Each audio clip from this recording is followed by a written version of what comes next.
Boa tarde a todos. Procuremos o Mestre, através do agradecimento por estarmos nessa casa.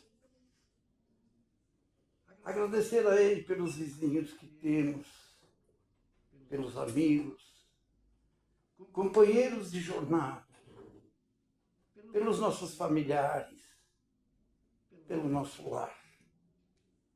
Muito obrigado, Mestre, pela tua companhia, nesse instante e sempre, através dos mentores que nos guiam, que nos orientam, que trabalham conosco.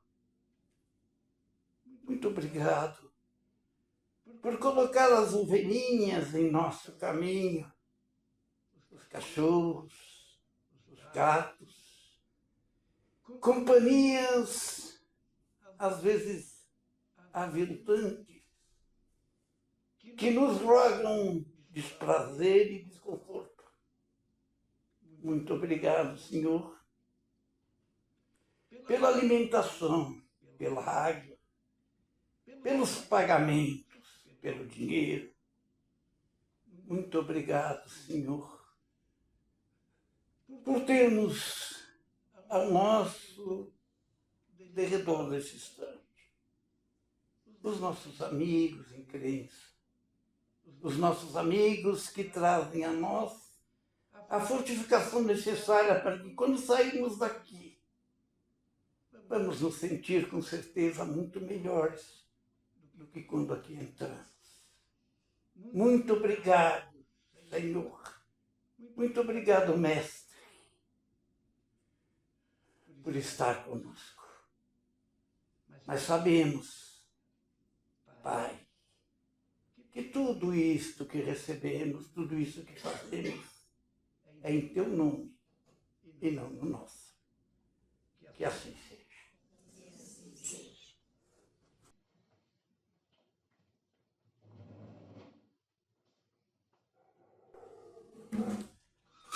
Boa tarde a todos. Agradecemos, como o Sr. Heron disse na prece, a presença do nosso Mestre, que ele possa nos acompanhar nessa tarde, nessa nossa atividade. E nós vamos falar um pouco hoje sobre a presença do Evangelho no lar. Esse é um tema também sugerido pela nossa área da família.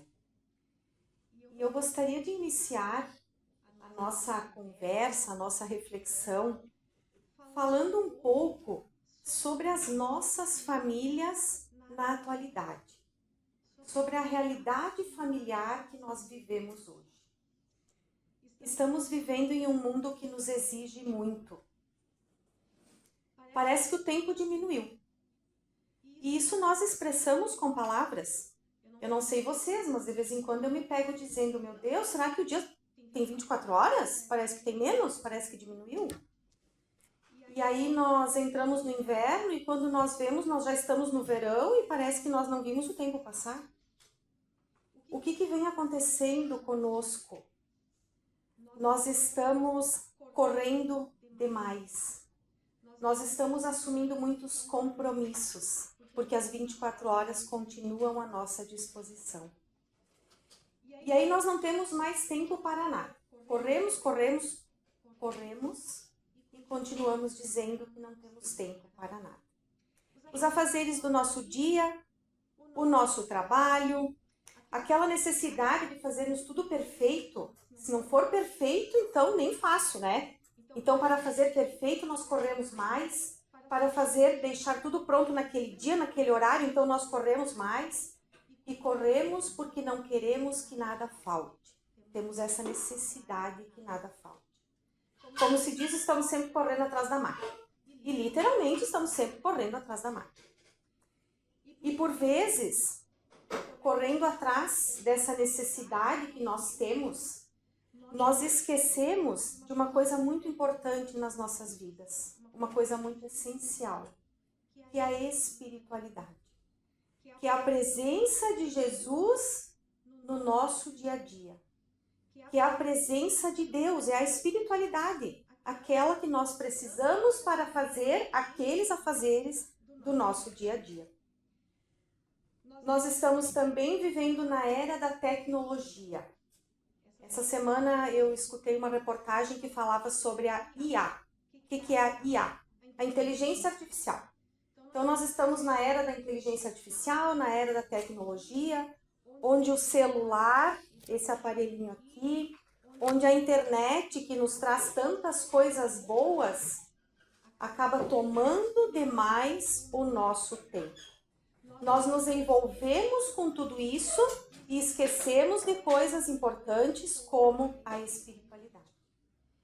E aí nós temos aqueles, eu digo assim, os pais jovens, porque nós temos pais que estão numa idade que eles já nasceram nesse iniciar da revolução da tecnologia. Outros já nasceram que a tecnologia já estava ali, né, em andamento, porque a gente sabe que foi uma revolução, né? Foi uma coisa que começou e do nada nós estamos 100% tecnológicos. Então esses pais jovens que já nasceram com o celularzinho lá na mão e que hoje têm os seus filhos. E o que acontece? Eles se perdem com informações, é porque é o trabalho. Eu preciso responder essa mensagem porque é do meu trabalho. Eu tenho que responder agora, não importa o horário. O telefone fez um bip, precisamos dar uma olhadinha para ver quem está nos chamando. Ou precisamos retornar uma ligação. Aliás, hoje em dia nem é mais ligação, né? É mensagem do WhatsApp mesmo. A gente não retorna a ligação, a gente vai lá e grava uma mensagem. E aí aqueles filhos pequenos que estão ali, o que acontece com eles? Eles estão ali pedindo atenção. Eles estão pedindo que os pais olhem para eles. E como é que eles fazem para pedir? Eles choram, eles fazem birra, eles se tornam pidões de coisas materiais que às vezes aqueles pais não estão se dando conta que a única coisa que eles estão pedindo é carinho, é amor e é atenção. E aí nós temos aqueles pais. Tem uma amiga minha aqui da Casa Espírita, depois que eu ouvi esse comentário, eu adorei esse comentário. E ela diz assim: nós, alguns de nós, que já somos jovens há mais tempo. Nós somos jovens há mais tempo. Então temos alguns pais que são jovens há mais tempo, mas que também estão ligados nessa tecnologia. Porque essa tecnologia se tornou necessária. Hoje todos nós precisamos ter o celular. Mas nós não podemos deixar de lado as coisas importantes do lar, da espiritualidade de Deus. Então temos que tirar aquele tempinho para tudo, né? Ou aqueles pais que se preocupam mais com o trabalho do que com o lar. Não devemos nos preocupar com o trabalho? Devemos. O trabalho é uma obrigação nossa. Nós temos o corpo perfeito e nós precisamos trabalhar. Inclusive, o trabalho é uma das leis morais trazidas pelo Espiritismo. Então, o trabalho é obrigatório. Obrigatório para a nossa evolução individual, para o nosso crescimento, para o nosso sustento e também necessário para a evolução, eu digo evolução do mundo, né? Aquela evolução da humanidade. O trabalho é necessário. O que não podemos é focar a nossa vida somente para o trabalho. Precisamos lembrar que temos uma família, precisamos lembrar que temos um lar. E então trabalhar para nutrir não somente o corpo, mas também o nosso espírito. Como é que nós vamos nutrir o nosso espírito? Com coisas boas, com reuniões edificantes, com diálogos produtivos, com amizades boas e assim por diante. Então nós temos a consciência e a noção do que é necessário para podermos nutrir o espírito.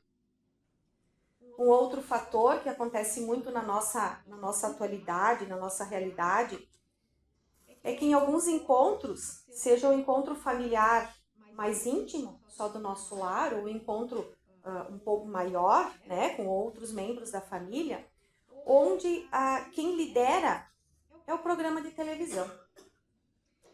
E muitas vezes um programa de televisão com programações perturbadoras, com tragédias, com informações que não contribuem para a harmonia daquele lar, não contribuem para a harmonia daquela família. E aí nós vemos que essas programações muitas vezes nos deixam doentes, doentes emocionais e muitas vezes doentes físicos, fisicamente. Como assim? Quer ver um exemplo bem fácil? Nós estamos assistindo a uma programação que está trazendo um caso real e que pode ter trazido um assassinato, pode ter trazido o sequestro de uma criança, e aquilo nos deixa aflitos, aquilo nos aperta o coração, aquilo nos deixa tristes, e aí nós vamos nos envolvendo com aquela notícia, e o nosso coração dá uma palpitação. Isso é o envolvimento emocional. Mas esse envolvimento emocional já afetou meu corpo, porque o meu coração já está palpitando, porque a tristeza está tomando conta, porque isso talvez pudesse ser com a minha família, e aí o nosso pensamento começa a delirar. E aí nós atingimos, inclusive, o nosso corpo. Por isso é importante que nós tenhamos sempre o contato com as coisas positivas. Que nas nossas reuniões familiares, a importância das nossas reuniões familiares, com o objetivo de trazer os conhecimentos do Evangelho, com o objetivo de trazer os conhecimentos que Jesus nos ensinou. Será que nós conseguiríamos deixar alguns minutos dos nossos afazeres semanais para podermos nos reunir em família e aprender um pouco mais sobre o Evangelho? Eu acredito que sim, porque esse é um tempo que não é um tempo longo, é 15 minutos, 20 minutos, que nós vamos nos reunir. Vamos trazer, cada membro da família vai trazer as suas preocupações, as suas angústias. Todos poderão se auxiliar mutuamente nesses momentos. E trazer o Evangelho. O Evangelho sempre vai trazer um ensinamento e uma mensagem. E como a gente diz, é sempre aquela que a gente precisa ouvir naquele dia. O Evangelho no lar foi ensinado. Será que foi ensinado pelo Espiritismo? Será que o Evangelho no lar foi ensinado pelo Espiritismo? Talvez nós estejamos ouvindo aqui na Casa Espírita, mas o Evangelho no lar foi ensinado por Jesus, na época em que ele esteve aqui. E aí eu trouxe um livro que traz lições importantíssimas. Foi Jesus quem trouxe essas lições quando ele fazia as reuniões na casa de Simão Pedro. Então Jesus ficou um tempo na casa de Simão Pedro e foi lá que ele ensinou o Evangelho no lar. E eu trouxe aqui um capítulo para que nós pudéssemos ler e estudarmos ele juntos. Não se preocupem que não é muito extenso, tá bom? Então, eu achei bem importante esse capítulo e por isso eu trouxe para que nós pudéssemos refletir. É o primeiro capítulo desse livro, ele foi psicografado por Chico Xavier e ditado pelo espírito Neio Lúcio. E o primeiro capítulo diz assim: o culto cristão no lar. Povoara-se o firmamento de estrelas, dentro da noite prateada de luar, quando o Senhor, instalado provisoriamente na casa de Pedro, tomou os sagrados escritos e, como se quisesse imprimir novo rumo à conversação que se fizera improdutiva e menos edificante, falou com bondade. Então vejamos, o que foi que Jesus fez nesse momento? Estando em casa de Simão Pedro, ele percebeu que as pessoas que estavam lá estavam com falatórios, cochichos, falas que não estavam sendo produtivas. Então ele chama Simão Pedro e diz assim: Simão, que faz o pescador quando se dirige para o mercado com os frutos de cada dia? O apóstolo pensou alguns momentos e respondeu hesitante: Mestre, Naturalmente escolhemos os melhores peixes. Ninguém compra resíduos da pesca. Jesus sorriu e perguntou de novo: E o oleiro, que faz para atender a tarefa a que se propõe? Certamente, Senhor, redarguiu o pescador intrigado. Modela o barro, imprimindo-lhe a forma que deseja. O amigo celeste, de olhar compassivo e fulgurante, insistiu: E como procede o carpinteiro para alcançar o trabalho que pretende? O interlocutor, muito simples, informou sem vacilar: Lavrará a madeira, usará a enxope e o serrote, o martelo e o formão. De outro modo, não aperfeiçoará a peça bruta.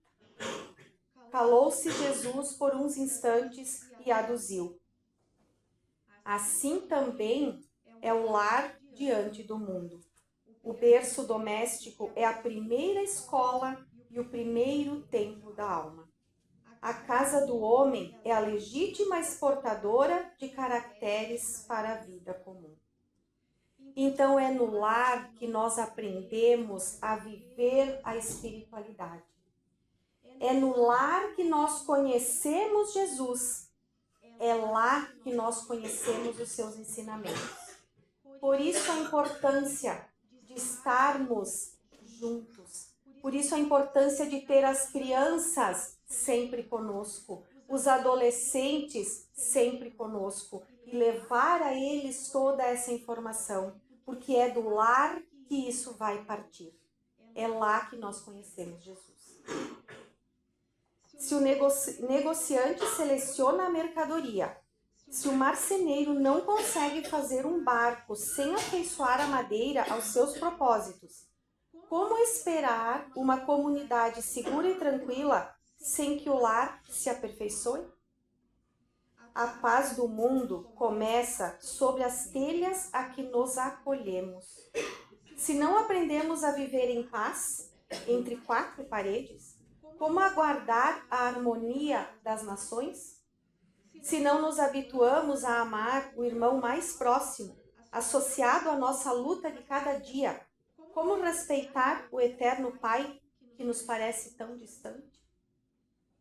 Olhem que profundo esse ensinamento de Jesus. Se nós temos o nosso lar, dentro dele, será que nós conseguimos ouvir?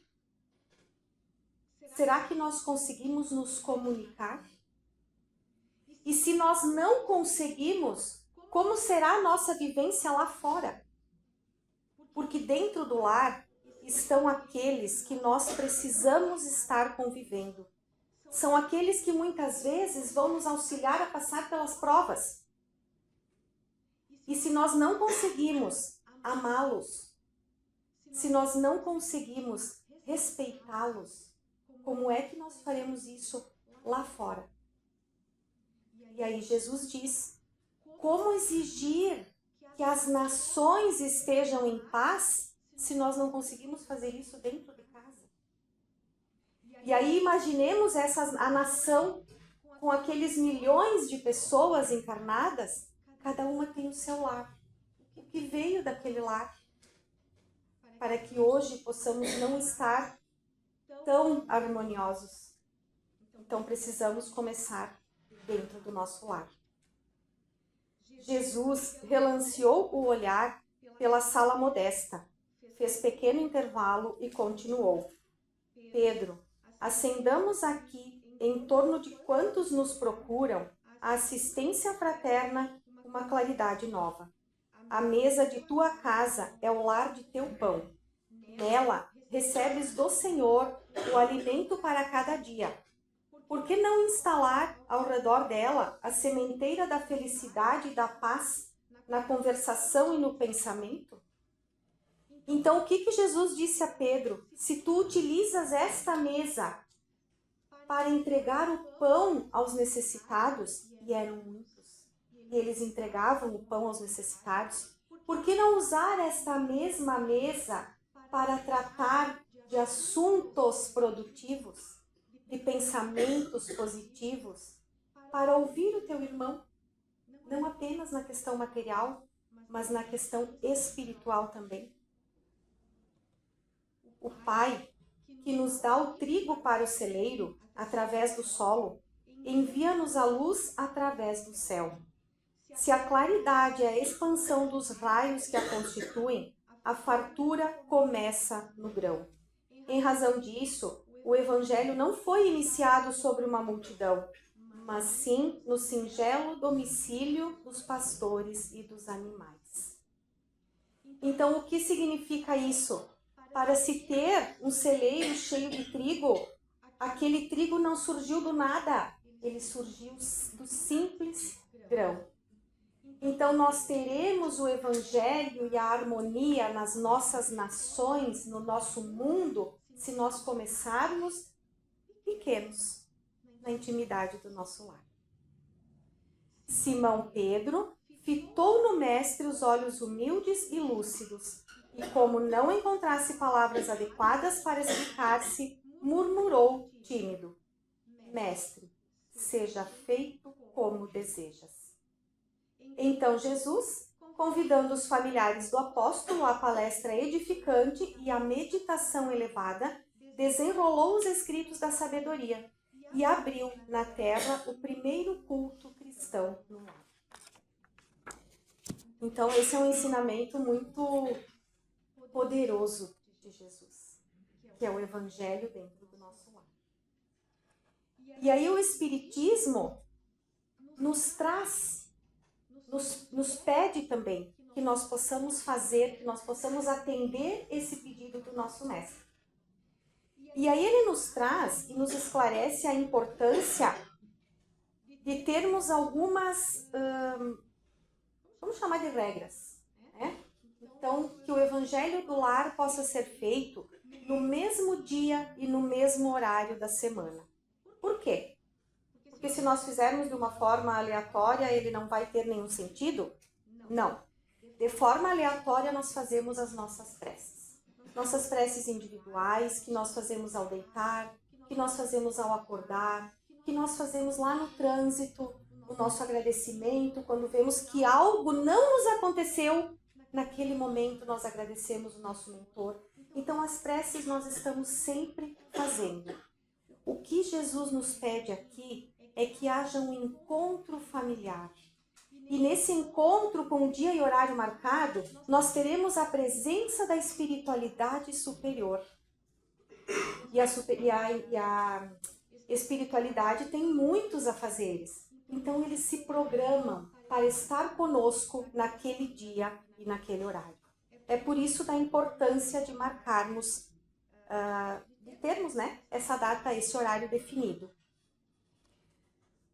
Se algum momento a família não poderá se reunir por completo, porque alguém tem algum compromisso social ou porque a gente sabe, né, as crianças vão crescendo, daqui a pouco tem faculdade, no dia do Evangelho é dia de aula, ou então o pai tem um compromisso de trabalho, ou a mãe, fazer o Evangelho com quem está. Seja um membro, seja 2, seja 5, que possamos nos comprometer com aquele dia e com aquele horário. Porque aquele é um compromisso para conosco e para com a espiritualidade. Mesmo se estivermos sozinhos, façamos o Evangelho. Se naquele momento recebermos uma visita, convidamos a visita. É uma prece, é uma leitura, é um aprendizado que vai servir para todos. E quando temos crianças? Essa gurizada não para. Como é que a gente faz o Evangelho quando essa gurizada não para? A gente faz o Evangelho da mesma forma. Nós convidamos toda a família, convidamos as crianças e nós vamos vamos entreter essa gurizada. Então a gente diz, né, coloca lá um biscoitinho, coloca um doce, leva um lápis colorido, um desenho para que elas possam pintar, de preferência um desenho que ilustre a espiritualidade, né? E aí vai pela criatividade dos pais para fazer com que eles possam estar juntos, sem aquela exigência, sem aquele compromisso que nós adultos temos, mas que eles possam estar juntos. E fazer com eles, nesse momento, uma leitura que eles possam compreender. Se nós pegarmos esse livro e lermos para as crianças, com certeza eles não vão entender. Mas nós temos muitas opções de literatura. E hoje eu estou fazendo a propaganda dos livros. Eu trouxe um como exemplo, tá? Então, esse livro é da editora Ferds. Ele se chama Minha Bisa Faz o Evangelho no Lar. É um livro infantil. Livros infantis são coloridos, com muitas figuras, justamente para chamar a atenção das crianças. Para que vocês tenham uma ideia, esse aqui eu não vou ler, tá? Mas para vocês entenderem, Minha Bisa Faz o Evangelho no Lar é a história da Emília. Então, Emília visita sua bisavó de vez em quando, porque ela mora num outro lugar, ela mora um pouco longe, e quando ela visita, eles fazem o Evangelho no Lar. Ela, a mãe, a avó e a bisa participam. Mas essa bisa, como ela já está bem velhinha, ela está com uma doença, ela está com Alzheimer. E quando ela participa do Evangelho, ela faz a prece, ela fala de Jesus e ela participa. Então, Emília um dia questionou a mãe dela. Ela disse, mãe, como que a bisa não nos conhece, mas conhece as preces, mas conhece Jesus? E então a mãe explica para Emília. Ela conhece Jesus porque ela aprendeu desde cedo a amá-lo. Porque com certeza, desde que essa bisa era criança, ela já aprendeu a conhecer Jesus, a conhecer os seus ensinamentos. Então hoje ela não esqueceu. E ela faz a prece e ela traz Jesus para o Evangelho. Bonito isso, né? Então, que todos nós possamos tirar um tempo para nós, um tempo para nossa família, um tempo onde nós vamos trabalhar a nossa autoiluminação, onde nós vamos aprender, onde vamos trabalhar a nossa reforma íntima. E aí é claro que nós precisamos estar presentes no dia do Evangelho. Não adianta fazer, fiz uma leitura aqui, fiz um comentário, tá tudo certo, tô indo embora. Não, assim não. A gente precisa estar presente de fato. É porque às vezes a gente faz, né? Falamos lá no início da correria do dia a dia, do pensamento em outro lugar. Então nós precisamos nos esforçar para estar presentes. Porque o Evangelho faz parte da nossa reforma íntima. É por isso que nós estamos aqui encarnados. Para que nós possamos nos melhorar. E o Evangelho é uma ferramenta grandiosíssima. Esse encontro com a família é um encontro grandiosíssimo que nós precisamos fazer. E quem não é espírita faz o quê? Porque o Espiritismo ensinou a fazer o Evangelho no lar. E quem não é espírita faz o quê? Quem não é espírita tem o seu culto, tem a sua crença que com certeza é direcionada para o bem. Então, seja o espírita que vai seguir o que está aprendendo no Espiritismo, seja a outra crença que é baseada no bem, cada um vai seguir o caminho da sua forma. Desde que seja para a valorização das atitudes e pensamentos bons, desde que seja para o respeito, para o amor, independente da crença.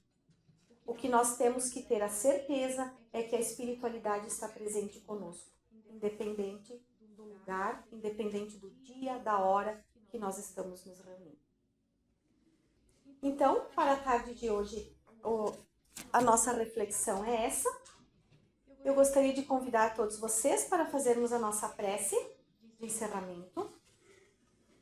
Então, que todos possam se acomodar, fechar levemente os olhos. E vamos lembrar, nesse momento, de Jesus. Visualizemos Jesus encarnado aqui na Terra. Imaginemos Jesus na casa de Simão Pedro, onde ele ensinou tantas coisas boas. Nos ensinou o amor, nos ensinou a caridade, nos ensinou a educação, o respeito. Enfim, Jesus é o nosso maior exemplo de amor. Jesus é o nosso maior exemplo de somente coisas boas. Que possamos estudar, que possamos conhecer, que possamos visualizar a Ele em cada encontro que nós fizermos. Porque a maior alegria em um encontro familiar é saber que Ele está presente, que Ele nos ama e que Ele traz para nós todo o seu conhecimento. Vamos também visualizar os nossos lares e levar até lá o nosso pensamento, um pensamento de paz, um pensamento de amor, para que lá haja muita harmonia e, partindo do nosso lar, levemos essa harmonia para o mundo. Fica conosco, que assim seja.